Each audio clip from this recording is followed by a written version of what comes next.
Hello everyone and welcome to this episode of The Circuit, your source for tech and gaming news from around the net. I'm your host, Justin Pat. Well, starting us off, we have some drama in the world of VR, revolving around the founder of Oculus Rift VR, Palmer Luckey.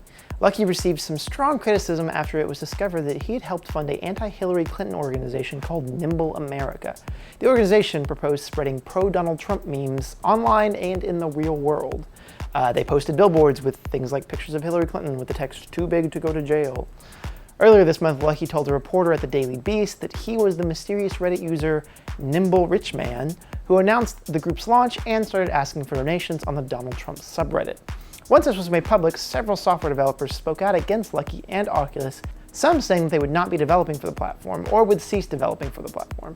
In response to this, Luckey released a statement. He said, "I am deeply sorry my actions are negatively impacting the perception of Oculus and its partners. The recent news stories about me do not accurately represent my views. Here's more background. I contributed $10,000 to Nimble America because I thought the organization had fresh ideas on how to communicate with young voters through the use of several billboards." He then said, "I did not write the Nimble Rich Man post, nor did I delete the account." So he said he was, and he said he wasn't, so something's not true. I mean, I guess he was involved in some way, it's just a matter of how much, but whatever. I guess only time will tell, or people digging through old Reddit posts, because a lot of people have free time. Yeah.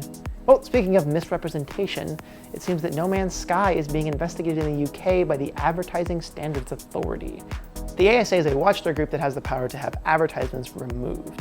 If a company does not comply with an ASA ruling, it can impose sanctions such as asking internet search providers to delist paid-for suggested search results and ads.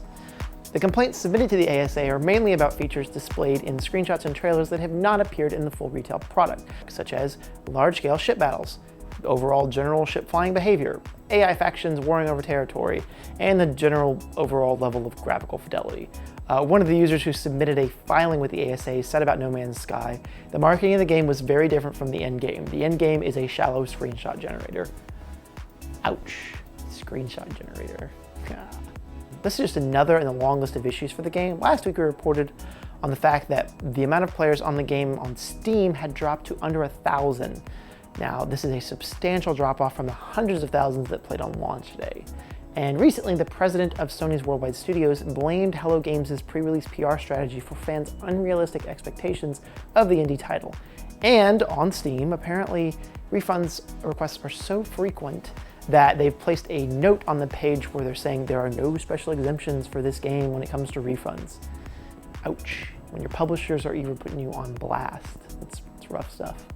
No. Anyhow, do you need something to distract you from how disappointing No Man's Sky was? Well, check out these awesome self-driving chairs. You heard me? Self-driving chairs. We're all going to turn into those people from WALL-E, just rolling around.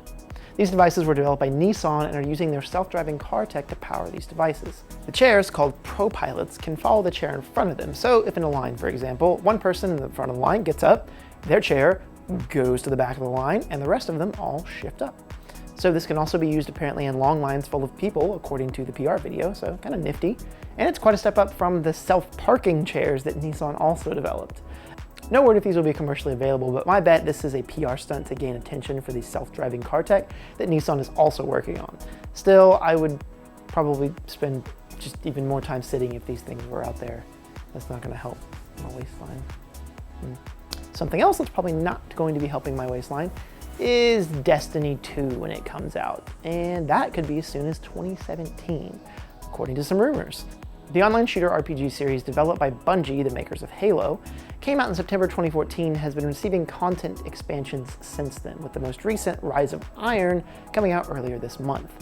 This yet-to-be-announced sequel is rumored to have PC support, something Destiny 1 did not have, and it's not much of a surprise as PC support would give Bungie a whole other group of players to access. And the fact that the game is no longer having to be developed for last-gen consoles, the PlayStation 3 and Xbox 360, with their limited memory capacities, this could mean a whole new level of graphical fidelity and features. Reports indicate this could be an overhaul of the Destiny formula, with larger, more dense player spaces not gated by menu screens, and possibly more emphasis on different locations and new enemy factions.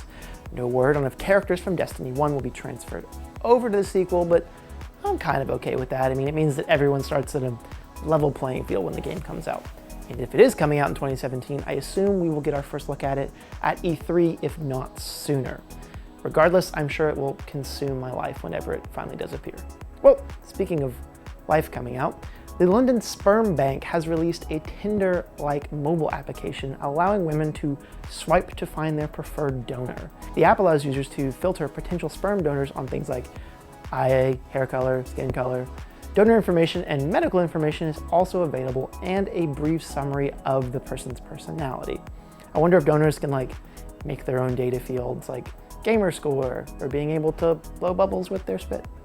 Well, unlike Tinder, men on the application just have identifiers like donor number 0974 instead of names like John or Richard. I guess this is so they stay anonymous, but for the women who don't want to browse through these lists of digital daddies, the app also lets users make a wish list of attributes and alerts them when a match is found.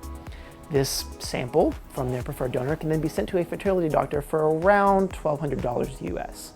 While this app is legal under UK law, there are some that argue that this app sort of trivializes the act of parenthood, but who am I to judge? I don't have kids. Well, I can't think of a graceful way to segue away from that, so that's the end of the show. Anyhow, for more news from what's happening in the world of gaming and tech, join us again next week.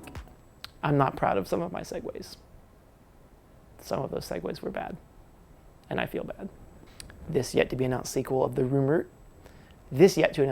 rumored to have PCs.